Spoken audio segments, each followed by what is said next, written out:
Sounds like it's going to be some really good competition between the two. They clearly both have a fair amount of experience having shot with the seniors, so this isn't going to feel too crazy to them, I don't think. Although I think having that experience on a finals field will help the Slovenian archer quite a lot, actually, compared to the Danish archer, that as much as he has shot with the seniors, maybe not in this situation.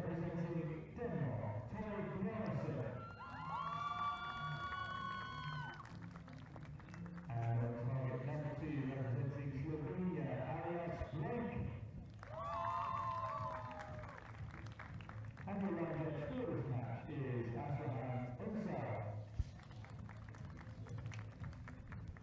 So, the last of our medal matches to be decided here in this morning session. Well, morning is about to turn to afternoon, in fact, just a little bit before midday here, local time. And Tore Bjarnarson of Denmark takes on Aljaz Brenk of Slovenia for this bronze medal. As you can see, conditions very different now from shooting line down to the target. You see those feather flags on the left and right down at the target end blustering away, but it's almost still here on the shooting line. Bjarnarson to get this bronze medal match underway. Didn't look like the most comfortable shot from where I was, but in a good 10 to start, that's for sure. A little bit slower from this archer instead, but also a 10. Very similar positions there as well.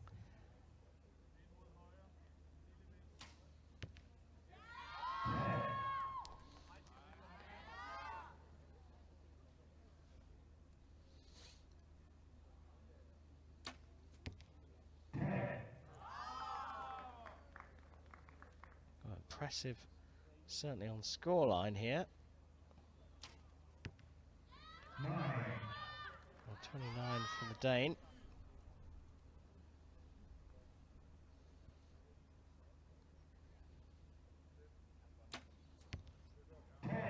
It's a perfect start for Aljaz Brenk, though, from Slovenia, leading by a single point. You've hinted a little bit at the timing, and we talked about the speed of shooting a little bit earlier on. If you shoot fast, if you train yourself to shoot fast, does it add a little bit more pressure on your opponent because they don't have as much sort of downtime between shots? It honestly depends on the opponent. Some people like to take their time between shots and have a lot of breath, and some people actually really like to just shoot, and actually disrupting them, and having a slow archer can disrupt their flow. So it really depends on who you're shooting against. For some people, one will be an advantage to them, and it will be a disadvantage to others. So it's not necessarily good or bad. That being said, I think if it's windy and you're shooting alternate, you can definitely use shot timing to manipulate what your opponent has to shoot in. For example, if you can see a big gust coming, shoot a really quick shot, and then your opponent has to shoot in that gust, and you can change that by manipulating your own shot timing. Those tiny little nuances that us mere mortals don't think about.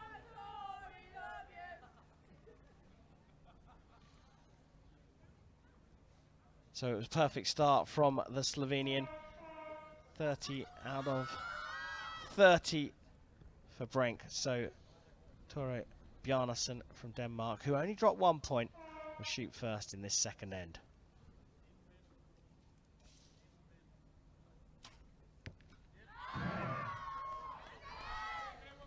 His bow reaction looked far nicer on that one actually than his previous shots. So you can see the bow had a little bit more direction to it moving forward, whereas on that 9 that he shot before, the top of his limb came back towards him, so maybe slightly wasn't as natural as normal. We're watching there as Brenk actually was getting pushed around by the wind. It's just picked up a tiny bit.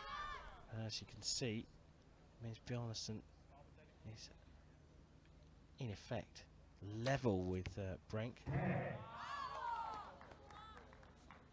Good recovery from him, just what he needs after having that 8.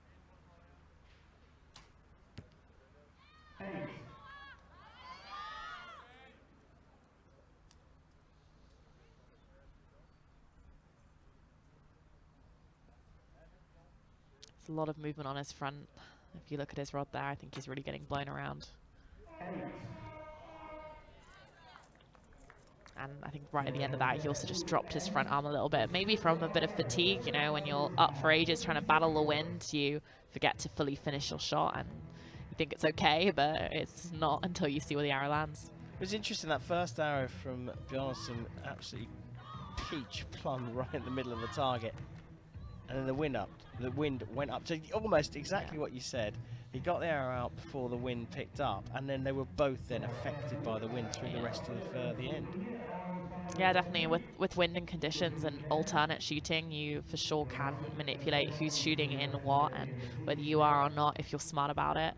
But equally, I've seen people try and do that and really mess themselves up because they've been shooting so far out of their own comfortable shot timing that, you know, they've been shooting poorly and yes, making their opponents shoot in bad weather, but not helping themselves. So you don't want to do it to too large an extent. Yeah, but fine balance. Right? Yeah, definitely. But if you can just a tiny bit, then you could pull an advantage using some strategy. Well, we don't know whether it was strategy from Bjarnarson or whether it was just in the lap of the gods. But for sure, the wind has picked up. You remember, right at the beginning of the match, there was almost nothing on the shooting line, and it was blustery down at the end of the range. Now, yeah, you can see the feather flag on the far right. It's almost bending over onto the archer. There's quite a lot of breeze coming from the right-hand side.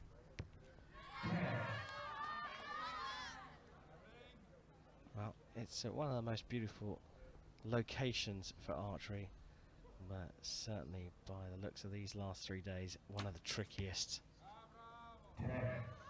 Did really well getting that in the 10 with the amount that he was being pushed around then.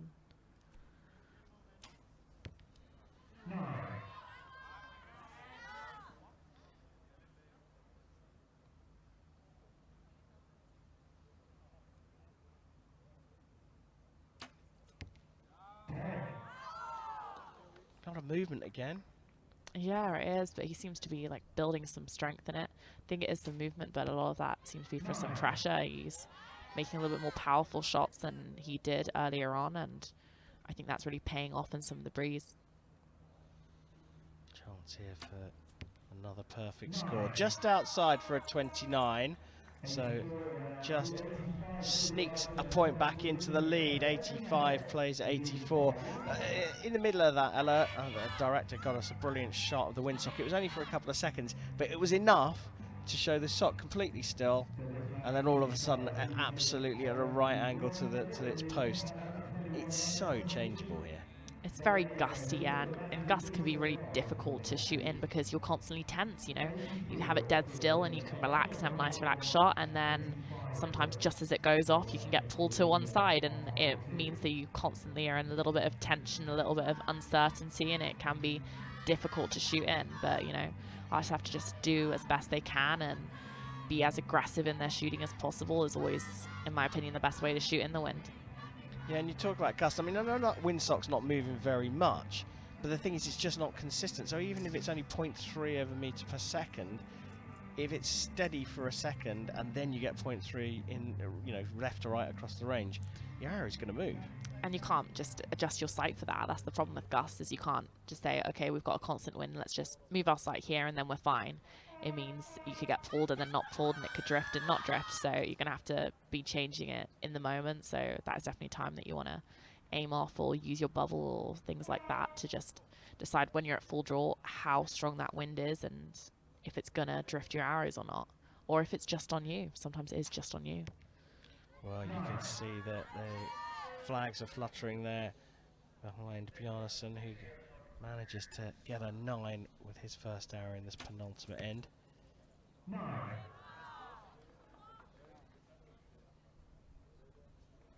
The wind actually looked a lot steadier for that shot of Brenk though. 9.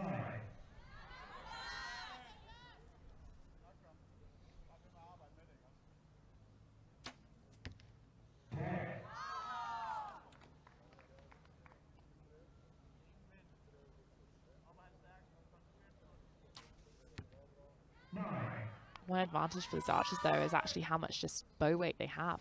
all this mass on their rods is really going to help them in the wind and stop them moving around too much, or at least slow down that movement, which in changeable conditions is going to be so important for them, which perhaps we didn't see so much with the women. Yeah, interesting point. The weights on the long rod or the stabilizers, some of them have both, some of them just have one rod sticking out the front, will make a difference to the balance of the bow. We take a look back over this fourth end, and it's yet again a quiet but steady Slovenian who's just nicked another point and goes 2 points clear. And I saw Bjarnarson in between, or in the break before this end, talking to his coach and saying, he was doing something, his hand was moving over to the left, and saying, he's still saying that the wind is cutting across, but they're just not able to cope with it. Neither of them, really. It's something they have to get used to pretty fast and adjust what they can and shoot what they can. It's something one of my teammates said years before in some horrible conditions, which was adapt or die. As extreme as it is, you need to do what you need to do in that situation and cope how you can just to make sure that you win. And that's all they have to do. Well, a brilliant place to learn when you know that there's a European medal up for grabs. Bjarnarson trailing by 2 points as we go into the fifth and final end.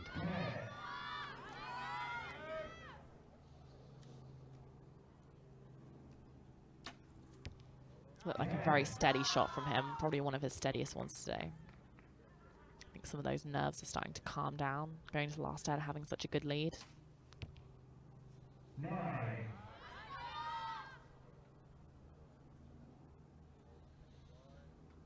Make it a 3-point lead if he has a 10 in this one. Potential pressure A relieving lot of shot. movement. Yeah, that was a big movement, and there you go. That is what happens when the nerves come and you add a little bit of wind to spice it up.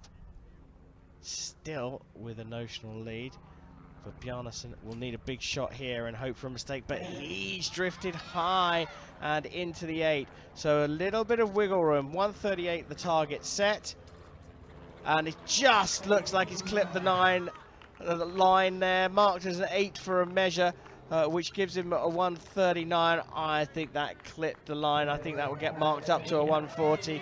But either way, it does mean that Aljaz Brenk of Slovenia is the European bronze medalist. They got those last 2 arrows out pretty darn quick, didn't they? There seemed to be quite a lot of shaking and nerves going on from both of them, which I'm not surprised or blame either of them for. You know, this is for a European title. As we said earlier, they've trained all year for this event. It's their most important one of the season. They both really want to win this, and they know they can, and it's all in their own hands.